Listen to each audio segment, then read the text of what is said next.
Prayer. Faith.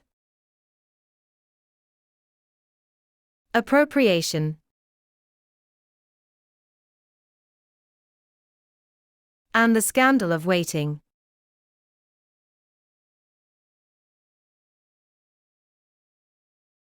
Luke 18 verses 1 to 8. Welcome to our Gospel Commentary channel, a journey of self-discovery.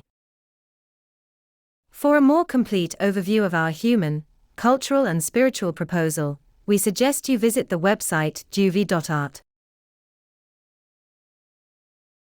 In the 80s, the communities of Asia Minor suffered persecution. Because the Emperor of Rome, the divine Domitian, he wanted to be venerated. The official religious institution servile and flattering. It adapts. Christians don't. Aware of their own dignity and project for an alternative world. Luke intends to encourage believers and communities who are victims of abuse, highlighting how to reach the most effective arrangement, capable of undermining the blackmail of social distancing, God's silence on abuse and bullying. It asked questions and raised reservations of faith. But in the parable, the irresponsible judge is not the father. The unjust is an icon that dramatizes the condition in which the Master's disciples find themselves. In a world of cunning, here is the widow. The community of the new Anavim. Poor of Yahweh. That is, defenseless. Exposed to abuse. Whose only hope is the Lord. They don't stay on the surface of situations. They catch the signs of the new kingdom, of an alternative humanity, and they crave them. Luke says, only way to find each other and not lose the founding energy. It is the prayer. It is not a withdrawal. Verses 3 and 7. The Son's prayer.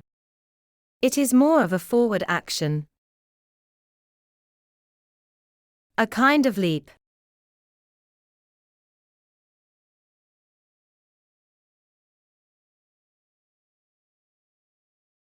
That becomes magnetic. And finally takes hold with force. Of his deep desire. An embezzlement. As Saint Bernard said, what I lack, I usurp from the side of Christ. In short, Christian prayer. It has the same pace as faith, and its multifaceted sides. So it does not leave us stranded. It becomes a source that induces reckless actions. Why?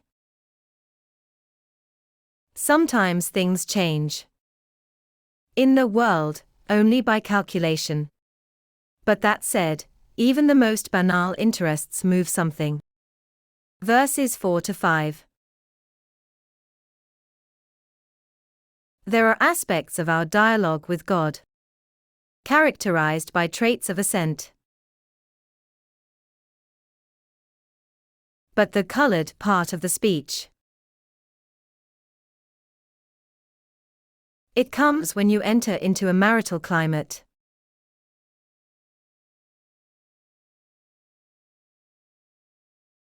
Of listening. Intuition. Of struggle also. And personal quarrel. They lead to a sort of reading of the weight of one's own story. Of the genius of time. And some footholds for an updating, which takes us out of mediocrity. Take it or leave it.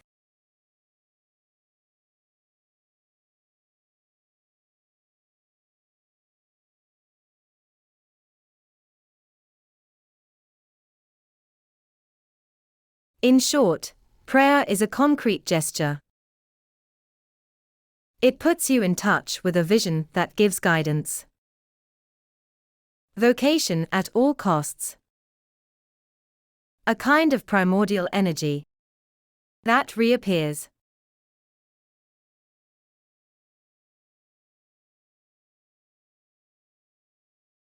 To cure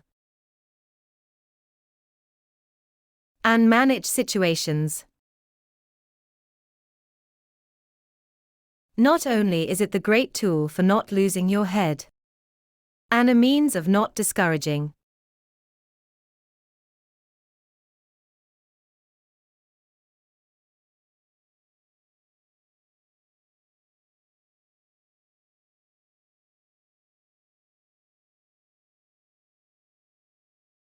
Rather, a stinging action.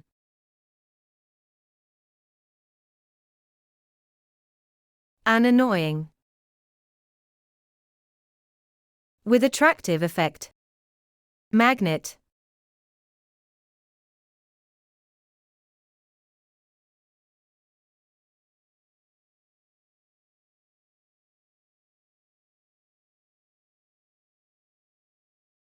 The dynamic, not very reassuring nest of prayer.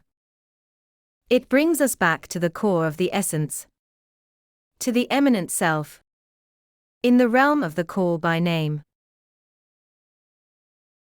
This becomes reading, an intuition that meets the deep layers.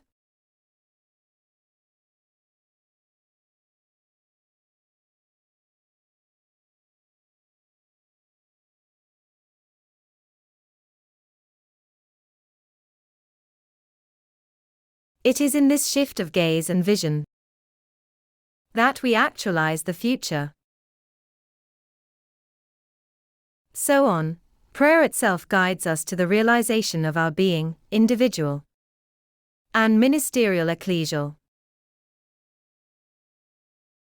In fact, it creates, suddenly arises.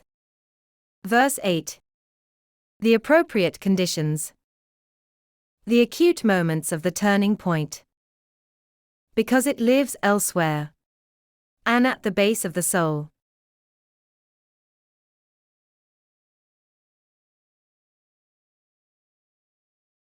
It sees God in the furrows of history, therefore activates the energies of becoming. It drags reality, attracts it. It establishes and updates what comes.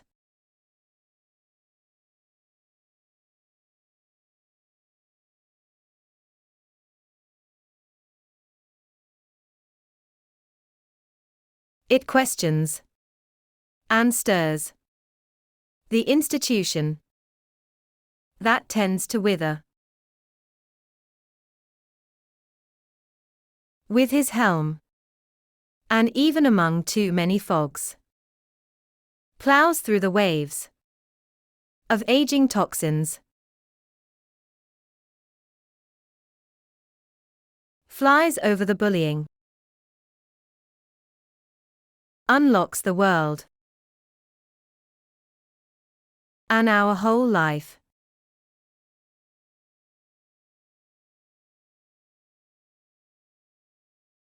And our entire standard life. Luke 18, 1-8. Thank you all for your kind attention. Please subscribe to our channel to stay updated on our activities.